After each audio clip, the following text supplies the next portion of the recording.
Fala aí pessoal, tudo bom com vocês? Hoje a gente vai estar falando com vocês sobre a recente queda das ações aí do Banco do Brasil. Após a última divulgação do balanço do banco, as ações caíram aproximadamente 13%. Nesse vídeo vou te mostrar o motivo dessa queda, se ainda vale a pena você investir em Banco do Brasil, tá? Pelos fundamentos que a gente vai mostrar. Só claro, lembrando para vocês que isso aqui não é uma dica de investimento. Vamos pegar só alguns fatos que ocorreram. A gente vai tentar embasar com algumas ideias do que ocorreu nesses últimos dias, tá bom? Só peço para você deixar aquele like e se inscrever no canal para a gente trazer mais vídeos como esse. Mas vamos lá, primeiramente eu queria mostrar para vocês o site. A gente não tem patrocínio nesse site, porque realmente é um site que tem bastante informação que eu uso bastante, que é o BR Investing, tá? Ele tem muita informação sobre as ações. Antes de você investir, dá uma olhada por lá, dá uma olhada nos últimos lucros, tudo certinho. A gente pesquisa aqui pela ação, tá? Eu tenho aqui Banco do Brasil.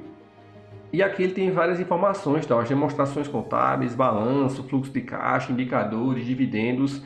É muita informação mesmo. A gente que gosta de analisar a fundo as ações, a gente consegue ver aqui, tá bom? Dos últimos balanços e resultados, a gente consegue ver também aqui abaixo, dá para ver mais, tá? Dá para carregar aqui os últimos mesmo, lá para trás. Mas é interessante a gente sempre puxar os últimos 2 anos e vir comparando, tá bom, pessoal? Então a gente tem aqui ó, o balanço do primeiro trimestre de 23, segundo, terceiro e quarto, 24.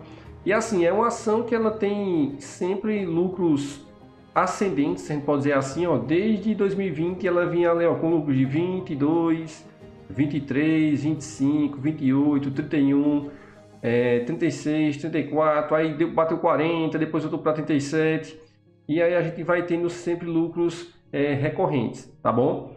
Se a gente comparar esse lucro que ela teve agora de 39,7, na verdade não é lucro, né? A receita de 39,78, que foi divulgado agora, para o ano passado, que seria praticamente essa mesma época, ela cresceu ainda uma porcentagemzinha, tá? De 37 para 39. Só que a receita não significa que teve um lucro bom, tá? Então isso aqui é só para você ver alguns dados que você pode estar vendo por aqui. Preço-alvo, você também consegue ver por aqui os preços-alvo das ações, tá? A média que eles fazem aqui, ó, entre 24 e 45, para você ver que esse preço-alvo está em 24, cara. A ação atualmente ela está custando 25,67. Então, na minha concepção, assim, vendo todo o contexto, ela está bem abaixo do preço de mercado, tá bom? Então, eu creio que logo, logo ela vai começar a recuperar. Mas a gente vai se fundamentar com vocês aqui para vocês entenderem direitinho. E aqui tem outros dados, como ó, os dividendos pagos, tá? Eles vão sempre colocando por aqui ó, os dividendos mais ou menos por ação, tudo direitinho. Eu acho isso muito bacana. Esse site tem muita informação bacana, notícias e análises. Então, você pode passar o dia todo aqui só colhendo aí informações, tá certo, pessoal? Então vamos lá. O primeiro passo é o seguinte, ó, o lucro líquido no primeiro trimestre de 2025, ele registrou um lucro líquido ajustado de 7,37 bilhões, que representa uma queda de 20% em relação ao mesmo período do ano anterior. Então, o que é que seria isso?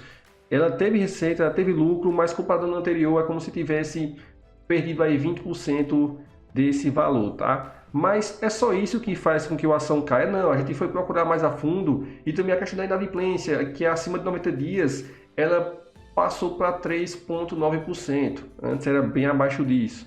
Então isso já começa a ver um pouco aí dos desafios do setor agrícola, tudo, e isso vai dando uma percepção de um pouco mais de risco, tá? Da inadimplência.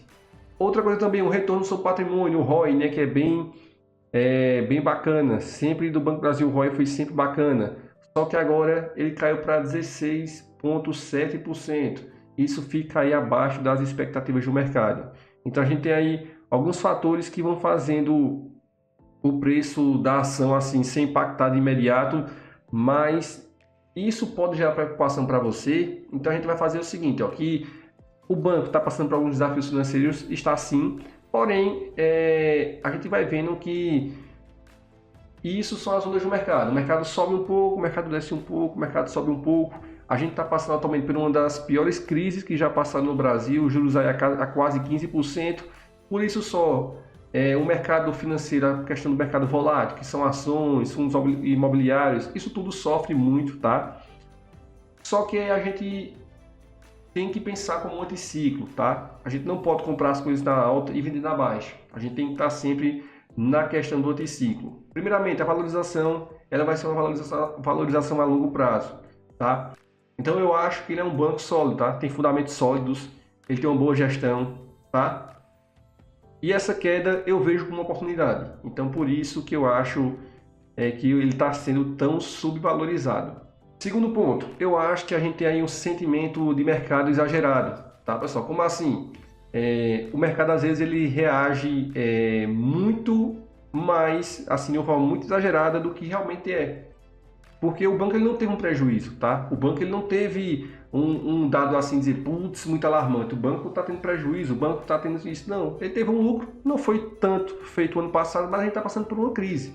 Então a gente não vai estar numa crise e o banco faturando ali milhões, bilhões, trilhões. Não vai, cara. Então, minha concepção é um movimento exagerado do mercado, ok? E o terceiro ponto é a diversificação, tá? A gente está passando por um momento de crise, a bolsa tem semanas que ela dá uma subida, uma semana que ela dá uma descida, e nessa descida a gente tem que aproveitar a oportunidade, tá? Então é importante você fazer um anticiclo. Como eu falei para vocês, quando a bolsa cai, é hora de comprar. Quando a bolsa sobe, é hora de você monitorar e os ativos que não fazem sentido você vender, tá? Então, nunca venda ativos que vocês têm argumentos sólidos, porque a tendência é sempre ele subir, cara. Não importa, ele vai para a lua.